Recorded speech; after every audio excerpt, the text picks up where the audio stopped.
अगर मुख्यमंत्री जी एक बार और कहता हूँ कि अगर इंसाफ ना दिला पाओ ना उस बेटी का, तो इन चूड़ियों को पहन लेना और इन चूड़ियों को पहनकर कहीं जाके अपने मुंह को छिपा लेना। मुख्यमंत्री को कहूंगा, उत्तर प्रदेश के मुख्यमंत्री योगी आदित्यनाथ जी, ये चूड़ियां पहन के बैठ जाइए और आपको कहीं से सूट सलवार और साड़ी मिल जाए तो वो सूट सलवार साड़ी पहन के हाथों में ये चूड़ियां पहनकर घर के अंदर छुप कर बैठ जाइए कोने में, क्योंकि आप जैसा मुख्यमंत्री जो देश की हिफाजत नहीं कर सकता वो मुख्यमंत्री कहलाने के लायक नहीं है, योगी नहीं हो सकता। क्योंकि राम को मानने वाले लोग लंका तक कूचकर रावण का विनाश कर देते हैं, और ऐसे राम मंदिर को बनाने से क्या फायदा जिस देश की सीता सुरक्षित और महफूज ना हो। अरे नामर्दो, नपुंसकों की औलादो, अरे कम से कम एक बार इतना तो सोच लेते कि आपके भी घर में कोई बहन या बेटी या माँ होगी जिस माँ ने आपको जन्मा है। कम से कम एक बार उसके रक्त का, उसके खून का, उस माँ के दूध के कर्ज को तो याद करते थे। ये योगी के भेष में ढोंगी है, ये राम की आड़ में कंस का खेल चला रहा है, ये कृष्ण की आड़ में कंस का भेष धारण किए हुए ये राम का वंशज नहीं हो सकता। ये कंस की औलाद है इस देश के अंदर, ये रावण का भेष है। और आपको बता योगी जी के पास तो बहुत सारा काम है, वो देश की बेटियों को देखें, उत्तर प्रदेश की बेटियों को देखें या गायों को देखें, क्योंकि ये भी तो एक काम है। अगर मेरा बस चले तो इस उत्तर प्रदेश के ढोंगी मुख्यमंत्री अजय सिंह बिष्ट को इस गाय के खूंटे से बांधकर पूरे हाथरस से लेकर पूरे लखनऊ तक खदेड़ने का दम रखता हूँ। इतना दम है। ये गाय अगर रातों रात उस बहन बेटी के शव की बजाय गाय को जलाया होता ना, तो आज पूरे उत्तर प्रदेश में हंगामा मच गया होता।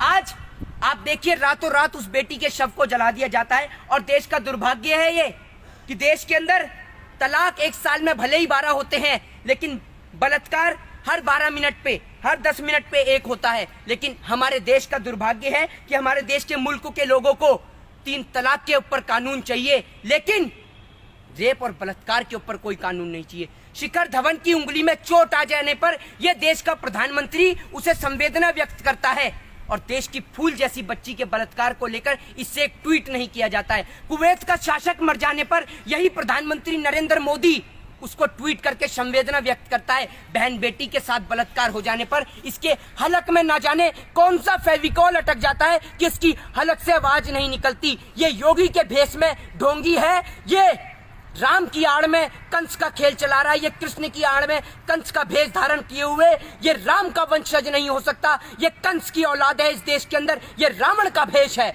और आपको बता दूं कि रावण तो वो था जिसने पराई स्त्री को हाथ नहीं लगाया था, लेकिन ये कंस का अवतार है। अरे बहन बेटी की हिफाजत के खातिर तो राजा महाराजाओं के समय में भी 7 समुंदर लांग दिए जाते थे और इन जैसे पापियों का, दुष्टों का विनाश कर दिया जाता था। और आज 21वीं सदी के अंदर भी इस जैसा मुख्यमंत्री इस देश के नाम पे धब्बा है। अगर मुख्यमंत्री जी एक बार और कहता हूं कि अगर इंसाफ ना दिला पाओ ना उस बेटी का, तो इन चूड़ियों को पहन लेना और इन चूड़ियों को पहनकर कहीं जाके अपने मुंह को छिपा लेना। यही आपके लिए सबसे बेहतर और सबसे अच्छा उपाय होगा देश की जनता से बचने का, क्योंकि अब जनता से छिपने का और उनसे मुंह छिपाने का आपके लिए कोई रास्ता नहीं बचा। फिर से बेटी बर्बाद ना होती कोई बात, उन्हें कोई ऐसी याद होती कोई, वो समझते फिर से औलादों के दर्द, वो समझते फिर से औलादों के दर्द को, काश उनके भी घर कोई औलाद होती।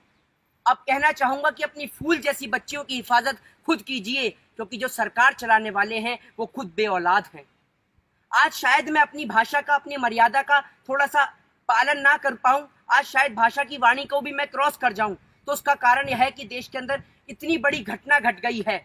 अरे नामर्दो, हिजड़ो, नपुंसकों की औलादो, कम से कम अब तो थोड़ी सी शर्म कर लो। और सबसे बड़ा नापुंसक वो नहीं होता जो एक बच्चे को जन्म ना दे सके। सबसे बड़ा नापुंसक आज देश के अंदर वो है जो इतनी बड़ी घटना हो जाने के बाद भी इसके अंदर जाति और धर्म को ढूंढ रहा है, अभी भी इसके अंदर हिंदू और मुस्लिम के एंगल को तराश रहा है। अरे नामर्दो, नपुंसकों की औलादो, अरे कम से कम एक बार इतना तो सोच लेते कि आपके भी घर में कोई बहन या बेटी या माँ होगी जिस माँ ने आपको जन्मा है। कम से कम एक बार उसके रक्त का, उसके खून का, उस माँ के दूध के कर्ज को तो याद कर लेते जो आपने दूसरी बहन के साथ में, बेटी के साथ में इतना बड़ा कांड, इतना बड़ा जुर्म कर दिया। अरे वो बेटी तड़प रही थी, रो रही थी, उसकी आंखों से वो चीख निकल रही थी, उसकी जीभ तक आपने काट दी, जीभ उसकी कटी और गूंगी पूरी देश की सरकार हो गई, बहरा देश का मुख्यमंत्री हो गया। नहीं मान सकता कि ये जो मुख्यमंत्री उत्तर प्रदेश में बैठा है ये योगी है। नहीं मान सकता ये भगवान श्री राम की विचारधारा का व्यक्ति है, क्योंकि और ना जाने किसने ये कैंडल मार्च की शुरुआत कर दी, नहीं तो बहन बेटियों के सम्मान में तो लंका फूंक दी जाती थी। नहीं कह सकता कि ये योगी उत्तर प्रदेश का मुख्यमंत्री है, ये योगी है। योगी नहीं हो सकता, क्योंकि राम को मानने वाले लोग लंका तक कूच कर रावण का विनाश कर देते हैं। और ऐसे राम मंदिर को बनाने से क्या फायदा जिस देश की सीता सुरक्षित और महफूज ना हो। आज सीता के ऊपर जो कांड हो रहे हैं, सरेआम बहन बेटियों के साथ बलात्कार हो रहे हैं, और मुख्यमंत्री 25 लाख रुपए में कीमत लगा रहा है? रातों रात एक टीम का गठन किया जाता है जिसको नाम दिया जाता है STI। टीम बनाई जाती है कि जो 7 दिन में रिपोर्ट देगी। अरे एक बात बताइए, सोच के देखिए, जिस पुलिस वाले ने उस परिवार को देखने नहीं दिया, अंतिम क्षण में उस बेटी का चेहरा नहीं देखने दिया, वो पुलिस वाले तहकीकात करेंगे? एक बात बताइए, एक देश का राष्ट्रपति मर जाता है या एक देश का शासक बन जाता है तो देश का प्रधानमंत्री तुरंत ट्वीट डालता है उस बेटी को लेकर, उस बेटी की संवेदना को लेकर। प्रधानमंत्री नरेंद्र मोदी ने एक न ट्वीट डाला है, न एक बार प्रधानमंत्री देश की जनता के बीच आके बोले। देश का मुख्यमंत्री नहीं बोला, उत्तर प्रदेश का मुख्यमंत्री, ये योगी, कि मेरे को संवेदना है उस बेटी के लिए, मुझे दर्द है। कहां से बोलेगा? क्योंकि इनके घर में, खुद के घर में इनके बेटियां नहीं है, ये खुद बेऔलाद हैं। सरकार चलाने वाले ये बेऔलाद हैं। और आज मुख्यमंत्री को कहूंगा, उत्तर प्रदेश के मुख्यमंत्री योगी आदित्यनाथ जी, ये चूड़ियां पहन के बैठ जाइए, और आपको कहीं से सूट सलवार और साड़ी मिल जाए तो वो सूट सलवार साड़ी पहन के हाथों में ये चूड़ियां पहनकर घर के अंदर छुप कर बैठ जाइए कोने में। क्योंकि आप जैसा मुख्यमंत्री जो देश की हिफाजत नहीं कर सकता, वो मुख्यमंत्री कहलाने के लायक नहीं है। और आप जैसे लोग कभी श्री राम के वंशज नहीं हो सकते, क्योंकि श्री राम वो थे जिन्होंने प्रजा के खातिर अपनी गर्भवती पत्नी को त्याग दिया था।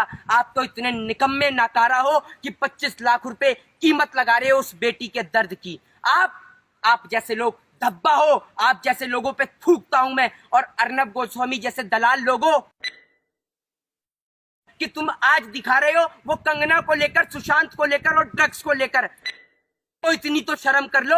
उस बेटी की मां तड़प रही है सड़क पर, एक बार आकर तो पूछ लो कि मां तेरे साथ क्या घटना हुई है, तेरी बेटी के साथ क्या हुआ। कम से कम इंसाफ के लिए आवाज तो उठा लो, वरना ऐसे चैनलों को बंद करके बैठ जा। अगर हम जैसे लोगों का बस चलता है ना, तो ऐसे बलात्कार करने वाले लोगों को बीच चौराहे पे गोली मार दी जाती। आज एक बात बताइए, आज कहना चाहता हूं बाबा साहब भीमराव अंबेडकर से भी, कि काश आपने देश के संविधान के अंदर एक ऐसा प्रावधान बनाया होता कि बलात्कार करने वाले आरोपियों के लिए ना कोई कोर्ट होता, ना कोई जज होता, ना कोई पुलिस होती, ना कोई CBI होती, ना कोई ED होती। सिर्फ एक ही सजा होती, वो होती बीच चौराहे पे गर्दन सर से अलग कर दी जाए, धड़ से अलग कर दिया जाए सर को। ये सजा होनी चाहिए थी। आज एक घटना के बाद दूसरी घटना, दूसरी घटना के बाद तीसरी घटना।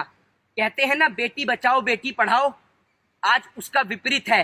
बेटी को जलाओ और अपराधी को बचाओ। ये है आज उत्तर प्रदेश के मुख्यमंत्री का असली चेहरा, जो आज लोगों के सामने देखने को मिल रहा है। अरे नामर्दो, नपुंसको, कम से कम अब तो अपने बच्चों की, अपनी बहन बेटियों के बारे में सोचो। आज समझ में आता है कि इस देश के अंदर ऐसी औरतों की कोई जरूरत नहीं है। इस देश के अंदर ऐसी औरतों की कोई जरूरत नहीं है, स्मृति ईरानी जैसी औरतों की कोई जरूरत नहीं है, जिनको आप जैसी बहन बेटियां संसद बनाकर संसद तक भेजती हैं। ये औरतें सांसद बनने के लायक नहीं है कि एक महिला होकर एक बेटी के दर्द के लिए आवाज नहीं उठा रही। अगर आज स्मृति ईरानी जी, अगर आपके अंदर इतनी सी भी इंसानियत बाकी है तो आज बैठो संसद के बाहर धरने पर, निकलो अपने घर और मकानों से और इन बेशरम बेहया, इन बलात्कारियों को फांसी की सजा की मांग करो।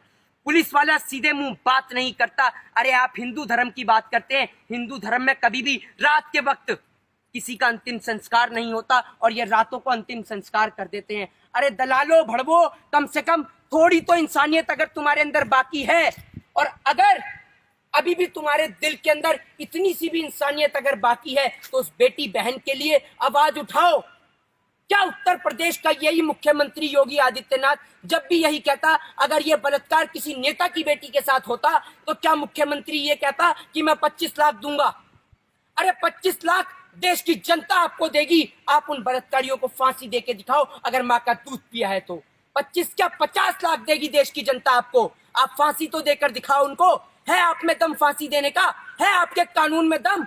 अगर आपके कानून में इतना दम होता ना, आपके अंदर फांसी देने का इतना दम होता, तो आज आपका कुलदीप सिंह सेंगर, चिन्मयानंद, नित्यानंद जैसे बलात्कारी आज जेल के अंदर बैठ के जेल की रोटियां नहीं खा रहे होते, बल्कि फांसी के तख्ते पे झूल गए होते।